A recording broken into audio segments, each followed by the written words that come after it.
Bienvenidos al Archivo General de la Nación, la memoria viva de los colombianos. En esta institución se albergan más de 450 años de historia registradas en documentos que hacen parte del desarrollo de nuestra nación. El Archivo General de la Nación tiene por función no solamente preservar la memoria del país, sino adicionalmente formular la política pública de archivos, asegurar porque su cumplimiento se haga en todo el territorio nacional, formar y capacitar al recurso humano que está al frente de los archivos públicos y, sobre todo, proteger los intereses de todos los ciudadanos. Los archivos son importantes porque en ellos podemos encontrar la información que da cuenta de las actuaciones de nuestros gobernantes, de las actuaciones de los funcionarios y servidores públicos. Son fundamentales para los ejercicios de transparencia y rendición de cuentas. Son un instrumento eficaz de lucha contra la corrupción. Acompáñenme durante los siguientes minutos a hacer un recorrido por esta historia que es tan interesante y sobre la cual muchas veces nosotros nos olvidamos. Los fondos que alberga esta institución, este edificio construido por tal vez uno de los más connotados arquitectos del país, el arquitecto Rogelio Salmona, dan cuenta precisamente de ese maravilloso mundo de la historia que está registrada en los que son los verdaderos protagonistas de la misma, los documentos públicos.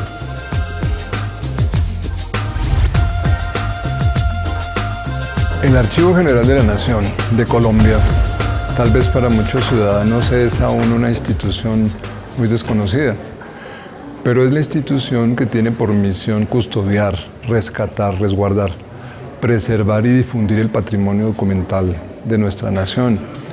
El Archivo General de la Nación como institución es relativamente reciente porque se crea el Archivo Nacional en el siglo XIX, en 1868, recogiendo toda la documentación producida por la administración española, más la documentación que ya tenía carácter de histórica, producida por las Secretarías de Estado. Estamos hablando de 1868.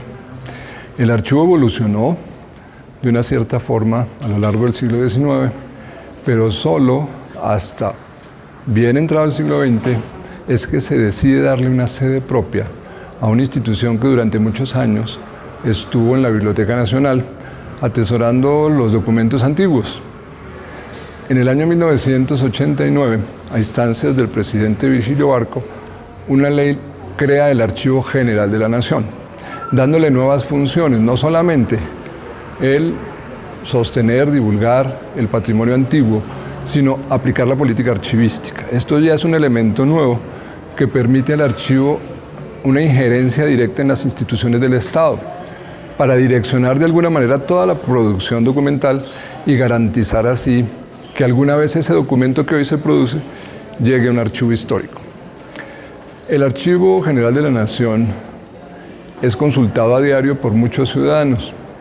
Las más de las veces vienen investigadores que se carnetizan como tales y son estudiantes de pre o de posgrado, de muchas disciplinas, estudiantes extranjeros incluso, y ciudadanos particulares que quieren averiguar un poco sobre la historia de nuestra nación.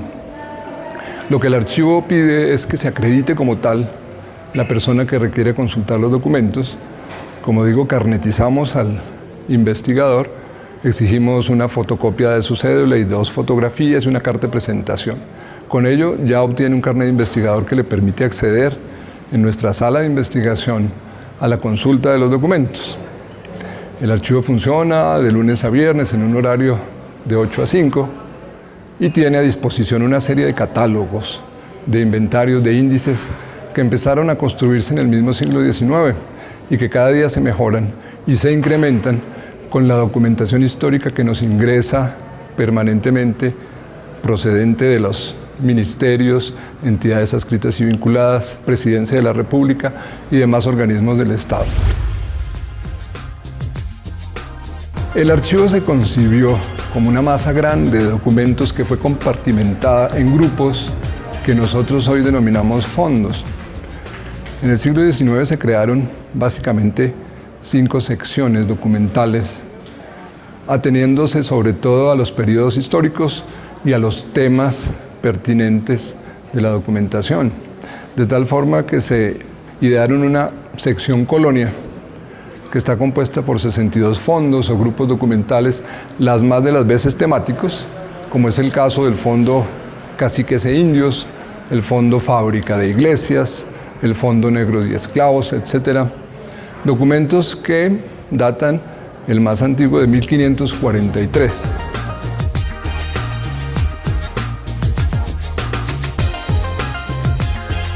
Un documento es histórico no por su antigüedad, sino por su contenido, por sus características jurídicas. De hecho, un documento facturado hoy como una resolución en un ministerio, de hecho ya tiene el carácter de histórico.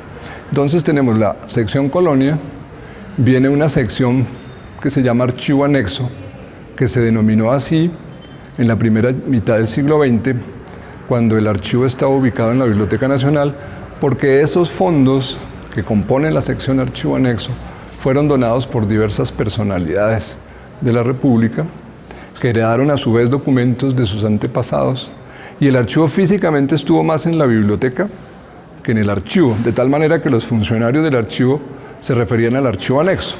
En su momento incluso se llamó archivo histórico, pero dependiendo de la Biblioteca Nacional. Esa es una documentación totalmente complementaria de la de Colonia, porque son fondos del siglo XVII, XVIII, XIX.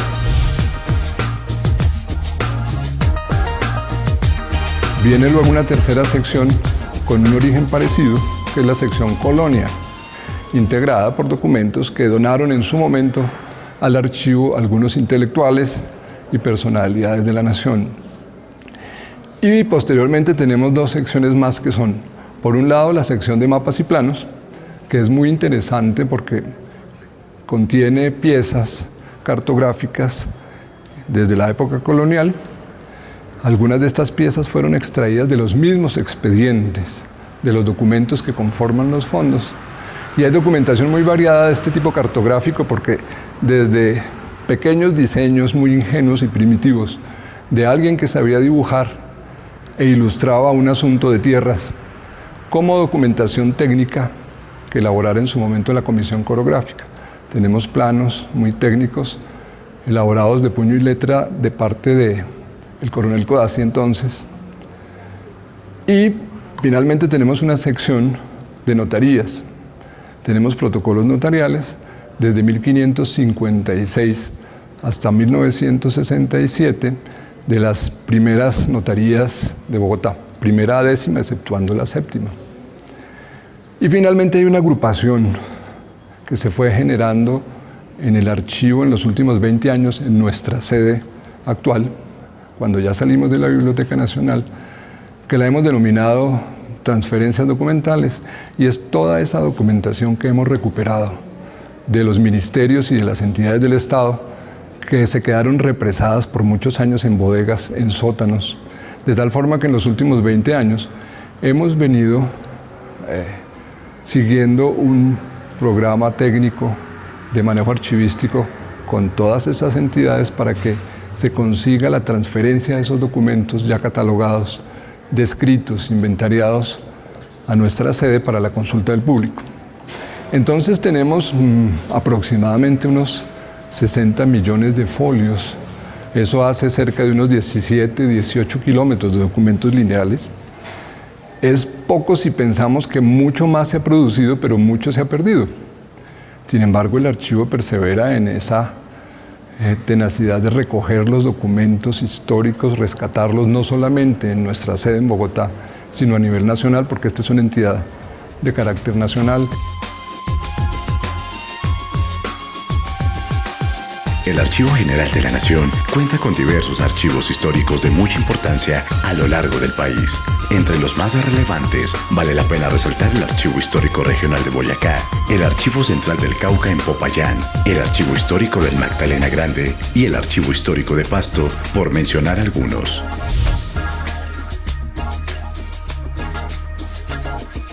Esta es una de las piezas importantísimas que tiene el Archivo General de la Nación, porque es el libro de acuerdos de la Real Audiencia.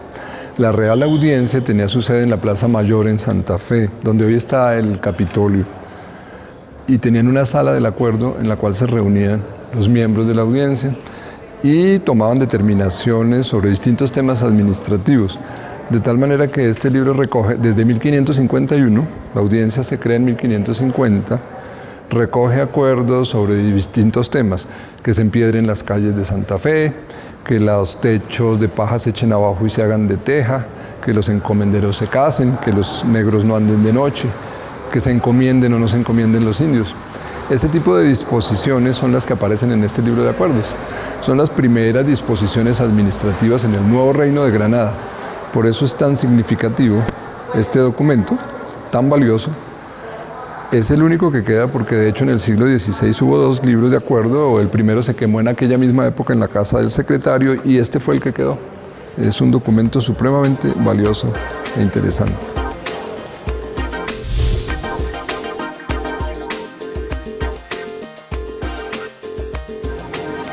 Este es un legajo, un tomo de protocolo notarial correspondiente a la Notaría Tercera de Santa Fe, año 1808. En este legajo aparece el testamento de José Celestino Mutis, el director de la Real Expedición Botánica en el Nuevo Reino de Granada. Deja tu testamento en el año 1808.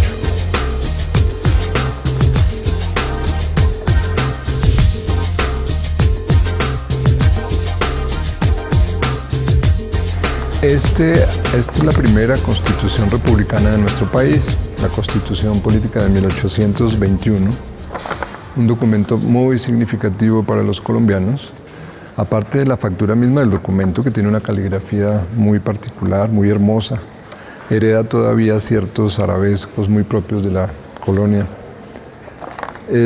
Consagra pues la Carta Política primera de nuestra nación. Al final del texto aparecen las firmas de los diputados de las distintas provincias, personas muy conocidas, Pedro Gual, Vargas Tejada, y Simón Bolívar sanciona el texto con su firma. Aparece el sello de la República en lacre y la firma del Libertador.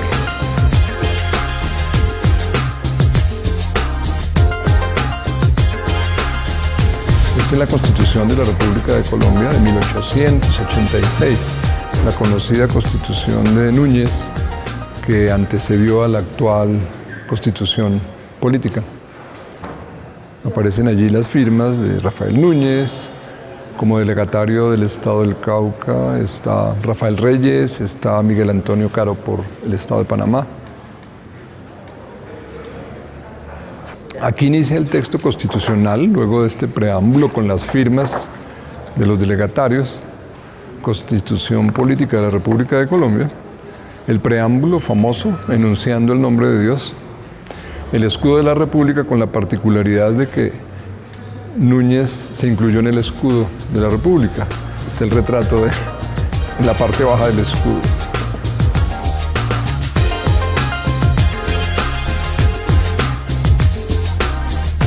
Este documento corresponde al fondo que se denomina Negros y Esclavos.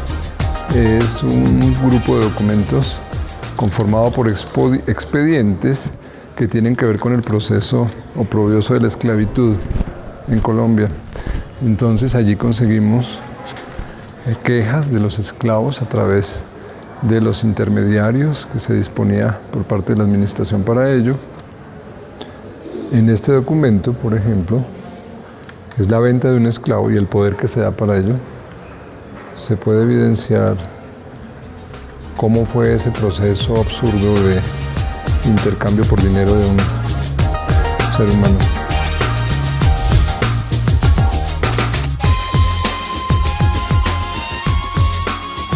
Este es un documento que se encuentra en el fondo denominado Secretaría de Guerra y Marina. Aquí se encuentra mucha información sobre el periodo de la independencia colombiana. En este caso tenemos un informe de Luis Perú de la Croix, un militar que fue muy cercano a Bolívar, quien escribiera el diario de Bucaramanga y era una persona que tenía un conocimiento muy amplio sobre el Libertador. Y Luis Perú de la Croix está en este caso informando la tarea que se hizo en la isla de San Andrés y en Providencia para llevar la independencia al archipiélago. Aquí menciona cómo se hizo la jura de la independencia y la incorporación de Colombia, de San Andrés y Santa Catalina, Colombia y Providencia, aunque no aparece el acta en donde supuestamente se debió haber llevado a cabo ese proceso administrativo, pero menciona que se juró la Constitución nueva y que se convocó a los habitantes para que formaran parte integral de la República Nueva. Entonces es un informe pues muy interesante que nos deja ver la cercanía del archipiélago a nuestro país desde tiempos tan remotos.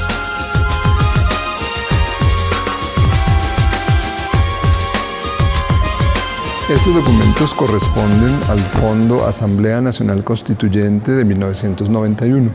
Desde que se generaron a partir de la Asamblea, se determinó que eran documentos históricos que debían conservarse en el Archivo General de la Nación y de esa manera se transfirieron. Inmediatamente sesionó la Asamblea. Entonces son documentos históricos desde el momento mismo de su elaboración. Aquí aparecen todos los debates, las actas de sesión plenaria, los proyectos, las discusiones que se dieron al interior de la Asamblea Nacional Constituyente hace 22 años. La Asamblea que finalmente votó la Constitución de la República.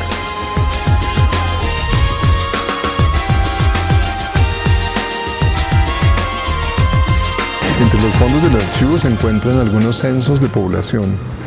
En este caso, por ejemplo, tenemos unos cuadros de censo de aquel que se llevó a cabo en 1859, en este caso en varias poblaciones de Antioquia, distrito de Medellín, Heliconia. Vienen relacionados los censados con la separación de hombres y mujeres y su actividad como agricultor, como minero, ¿no?, administrador doméstico, etcétera, etcétera. Es una información demográfica supremamente valiosa para nuestro país.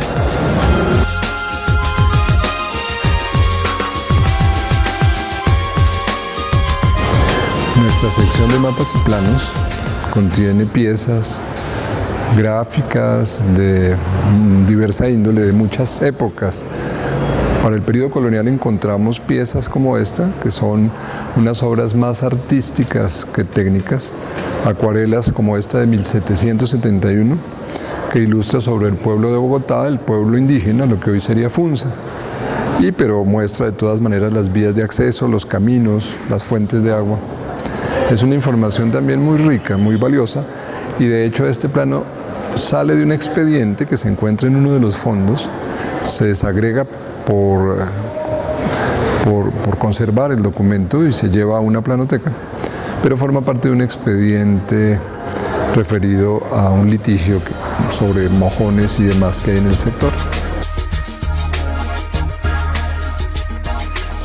Espero que hayan disfrutado este breve recorrido por la riqueza cultural de nuestro país conservada en el Archivo General de la Nación. Esta entidad no solamente es responsable por proteger para las generaciones presentes y futuras este rico patrimonio, sino que además debe formular la política pública en archivos de tal manera que todas las entidades del Estado sigan los lineamientos establecidos por la entidad con el fin de asegurar que la documentación pública esté disponible para todos los colombianos. Igualmente, debe vigilar el cumplimiento de la Ley General de Archivos a través de diferentes iniciativas e instancias que tienen precisamente esta importante función. Pero sobre todo, es la garante de que los derechos de los ciudadanos puedan ser preservados a través del acceso a la información pública, cumpliendo de esta manera con ese mandato constitucional de facilitar el libre acceso a los ciudadanos de toda la información. Muchísimas gracias por habernos acompañado durante estos minutos y esperamos que en el futuro puedan acudir a estas instalaciones a consultar esta riqueza cultural que nos pertenece a todos los colombianos.